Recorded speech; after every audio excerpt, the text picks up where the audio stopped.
Welcome to another edition of the Legacy Series. I'm Jeff Nally. Dr. Fred Whitford from Purdue University is with us, and today we're talking about shattered tanks. If there's a common denominator of our business and agriculture, is taking material from the retail outlet and to the fields, or from the home farm site into the field. We're moving a lot of liquid material.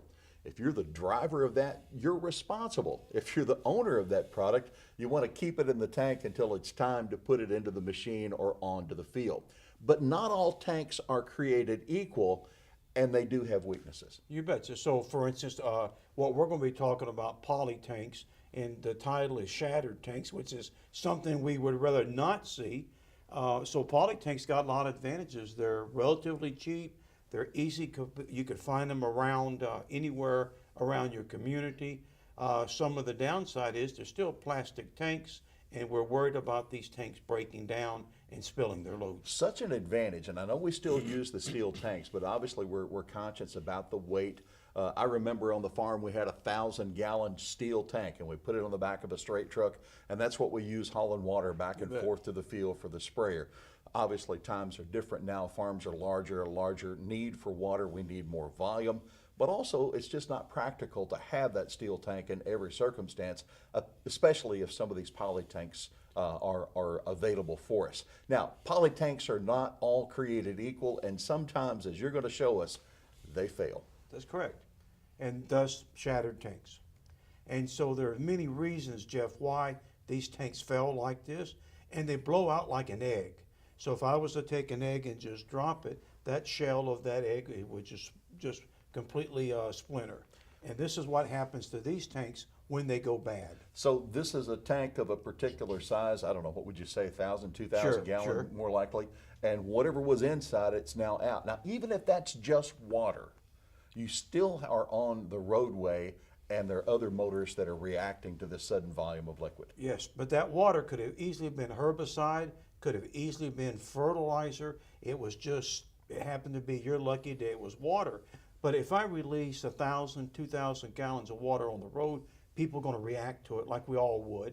And then you got to still deal with the people who are responding to this spill, and to try to convince them that it's water sometimes can be an uphill battle. And again, from a liability standpoint, I'm responsible for the load, especially if it winds up on the roadway. Now, do these things come with an expiration date that says, okay, by the way, on Friday, I'm going to crack while you're going down the road? No, they don't. And in fact, there is actually, there's no guarantees, except the guarantee is the tank will, when you get it and you fill it up, is going to hold up for right then.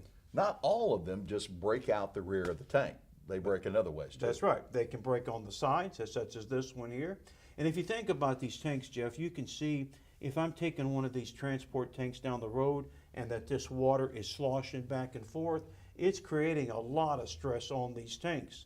And if these tanks are already weakened by the sun, and we'll talk about that, then that just adds one more compounding factor to why a tank fails. Someone who doesn't know would walk up and say, well, that strap's too tight. That's why that tank broke. That's correct. It could be. There's 3 or 4 main reasons. So let's go back to square one. And because you said that all tanks are equal in the poly tanks, and so what the companies have done, whether it's Snyder, Noesco, whoever, what they've done is given us 3 different density ratings: a 1.0, a 1.5, or a 1.9.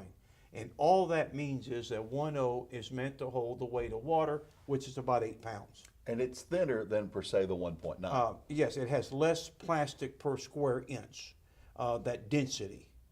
A 1.5 just says it's 1.5 times the weight of water, and this is where I'm getting this 10 to 12 at, and 1.9 is roughly twice the weight of water. So you can see that these tanks are designed to hold certain liquids at certain weights. So fertilizers, 10 to 12 pounds, your salts are in there. So if I took, Jeff, a tank and bought a 1.0 and put fertilizer in it, would that tank last as long? Might not last as long, but even if it was brand new, it could crack. It could crack.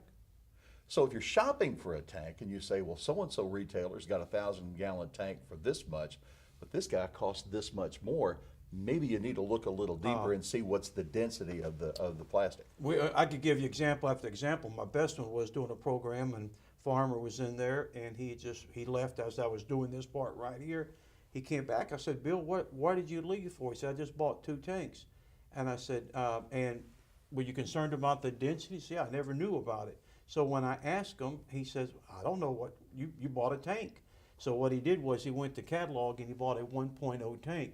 And I said, now you're going to tell me you're going to put fertilizer? He said, yes, sir. So what did you do? He said, I just reordered the tank and got a 1.5 because I know then I'm going to stress that tank. You might get by with it, Sure. but it's not meant for it. That's correct.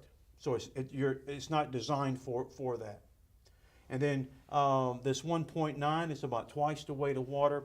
And while we don't have any weights like that I'm aware of, if I've got really rugged ground, if I've got maybe a sprayer that's taking this pounding on the road, then maybe I want to upgrade to a 1.9.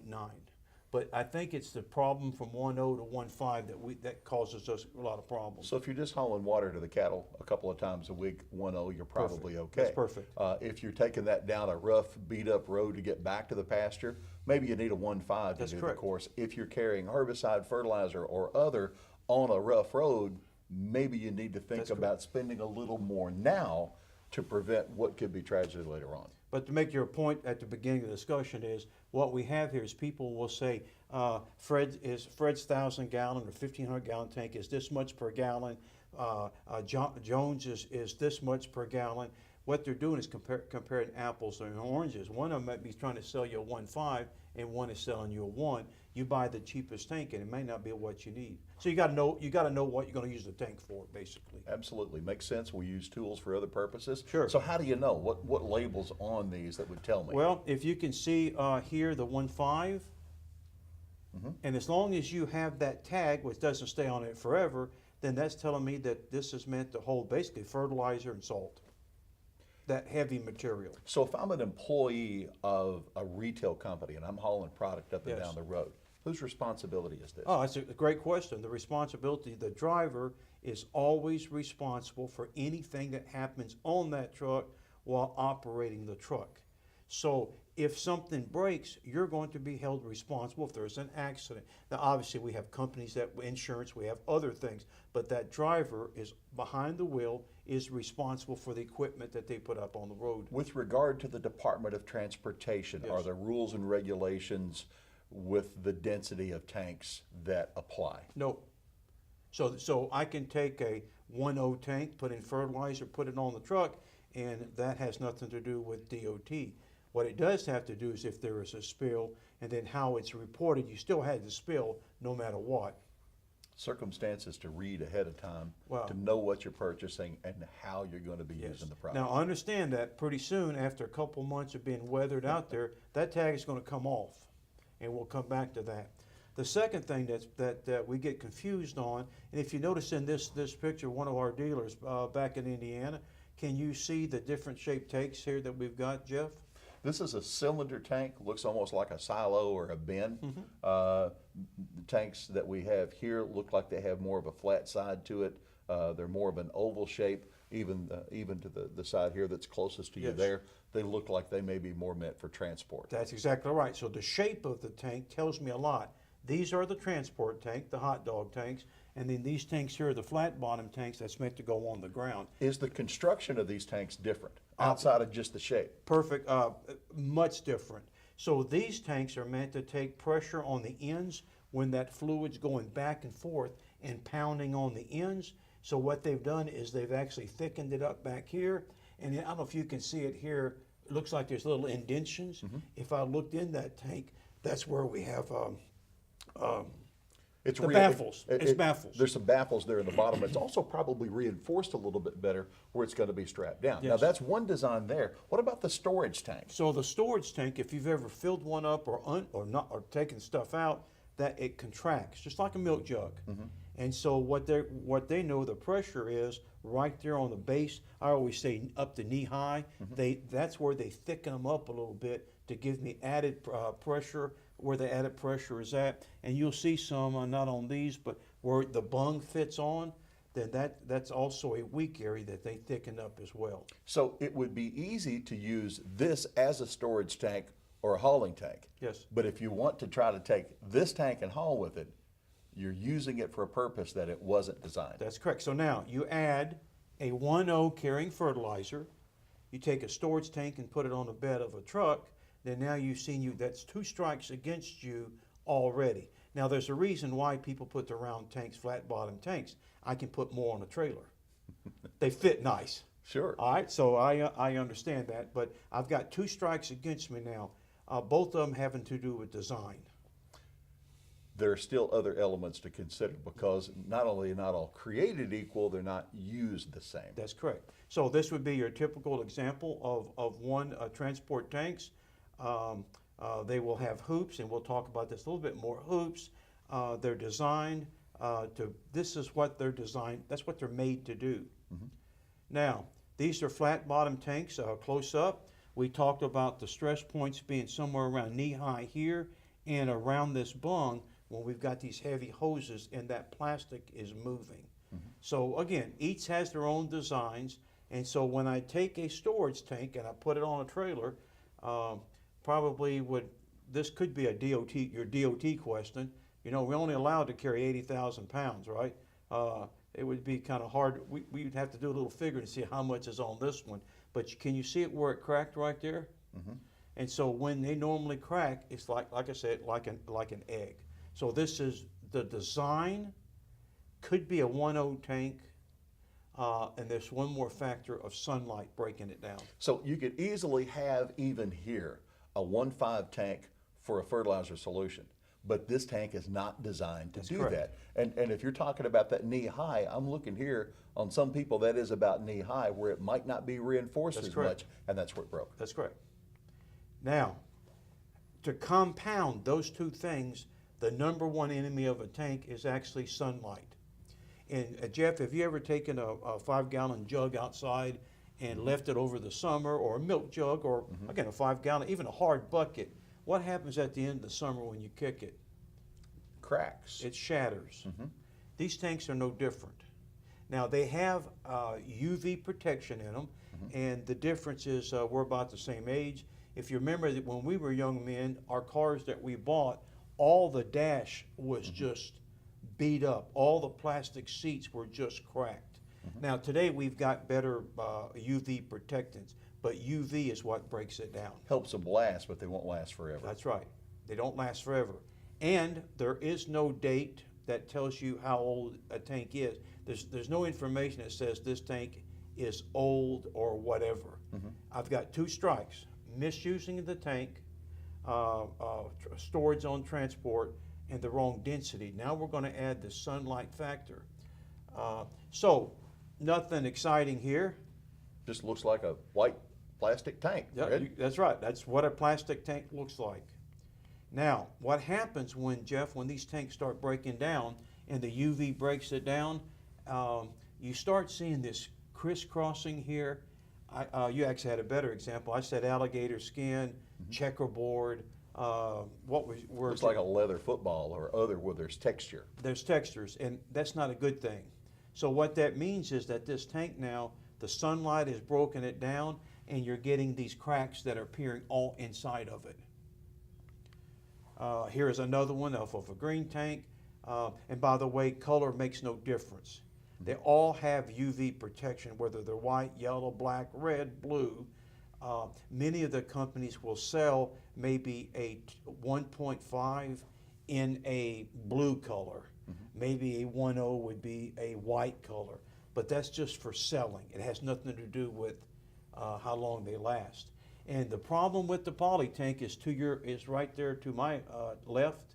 Can you see that big crack? These surface cracks now have joined to one large crack. That's correct. And that's why it shatters like an egg. Well, you don't have to see this crack to know this tank is challenged. Actually, if this is one that was a bad tank that we knew up front, when you start seeing this on the road, what you're going to see is you have just shattered your tank. That is now on. It can't hold up. Can you see over here where the lines are crisscrossing? And that's what we're trying to get. Not here. We're trying to get it before even that. So you do a test and you say, well, gosh, all I see are these little cracks. I don't have a big one, so I'm okay. No. Now is where your luck your luck runs out or is good. So we're going to use this as an indicator that the tanks are going bad, the UV protection is going bad, and now this you don't even, I mean, this does look like dry rot. To me it does, and this tank here is just shot. And then when it starts happening, then it starts falling apart. And here is our end that we were talking about on the transport tank. This is the tank that created this whole discussion. It was the first tank I went to, and he had just put in 2,500 gallons of fertilizer into the tank. And you could see the power when it busted. I mean, this is from one episode. 2,500 gallons of fertilizer. On the ground, gone. Wasted. Happened on his farm, which Yes. is still not a good thing, but it did happen on his Yes. farm. But that material's gone. It's gone. He wasted 20. He took 2,500 gallons, just threw it out for nothing. What about $4,000? Probably. And a tank that cost Usually, I think it's about a buck a gallon or something like that. I think is how they price them now. so 1,000 to Yeah, 4,000. something We like could that. talk about, gosh, I got to buy another tank. Well, you're Yeah, protecting the product that's that's right. inside. Now, so this particular tank, then you could see where it broke, and it actually slid this whole tank around. When it started breaking, that pressure just turned it around. I mean, it's reacting to that to the leak. And here you can see where we filled it up at, where it's just jammed it up against the other one. And you can just see where it's just completely broken apart. Again, as an egg, one small crack. It opens, it ruptures. Now, what I want to show you is this. Jeff, if I had a good tank, and as it turned out, that was also a bad tank when we checked it, he wouldn't let me check this one. He said I already broke 2 of his tanks. And he wouldn't let me check that one. But I said, no, that tank was already broke when I got here. I didn't break that tank. So when you hit a tank, what should happen? It's plastic. It ought to bounce. It ought to bounce. So what we want to show you here then is I'm back in the back, and I've got a ball back. We're going to bring that ball back in a couple seconds. You notice that when I hit that one, that it just shattered. It didn't bounce. Wow. The pieces of plastic are flying out Yes. as you hit it with the bat. That's correct.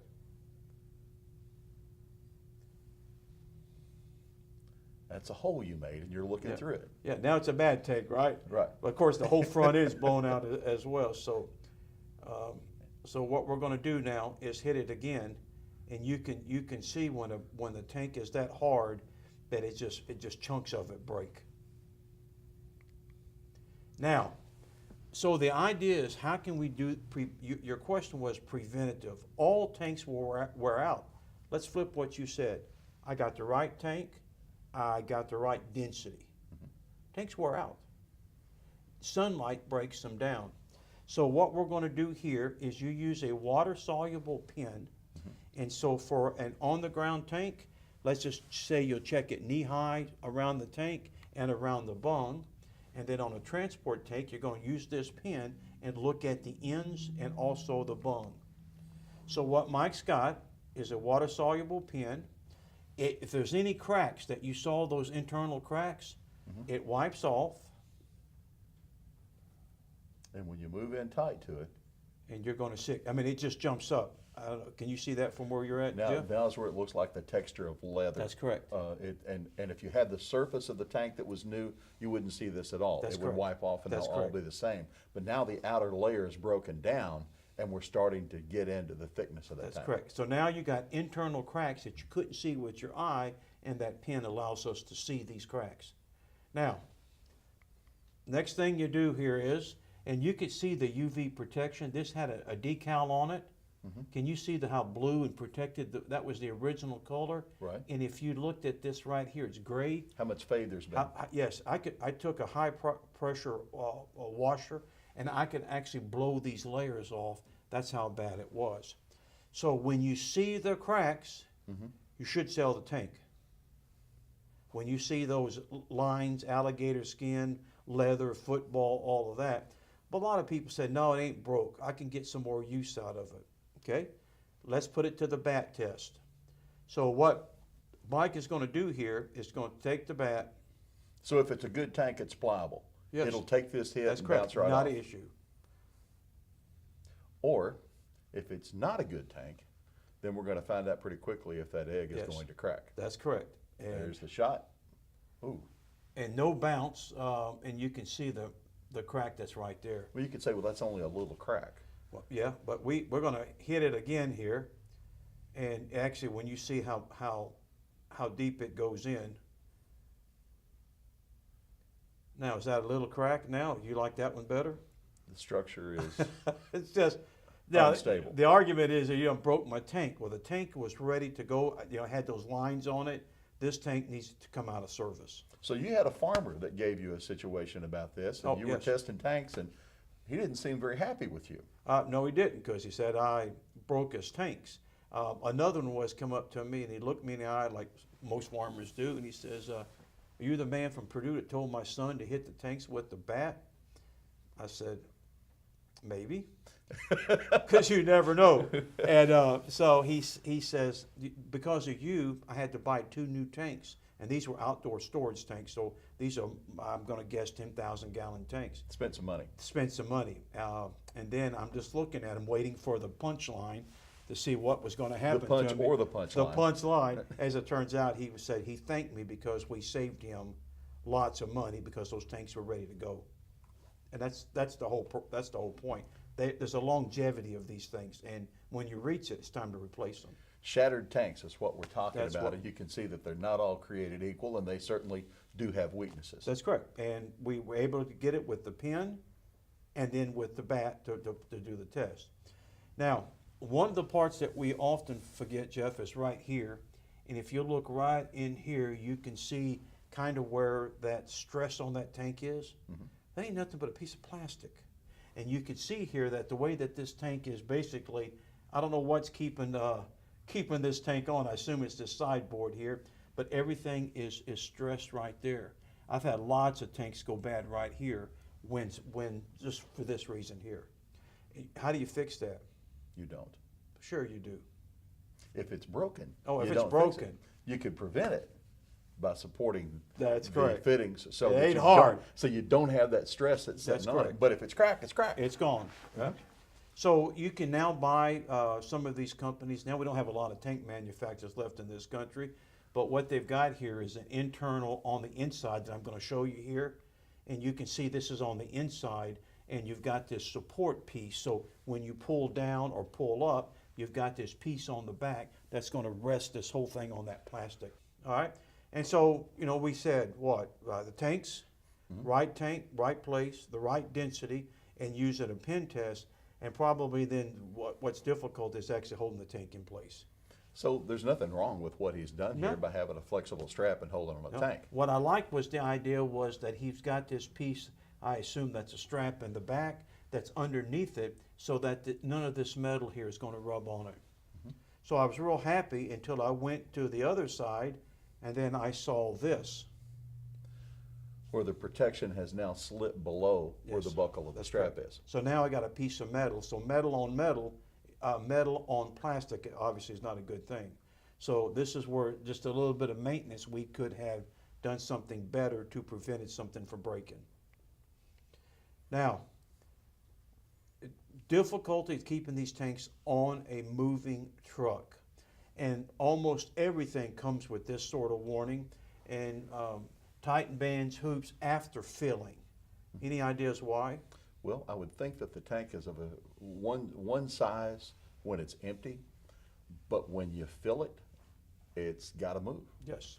So if I fill it, if I tighten it when it's empty and I fill it up, it wants to expand, and it's expanding into that metal under lots of pressure, which is not a good thing.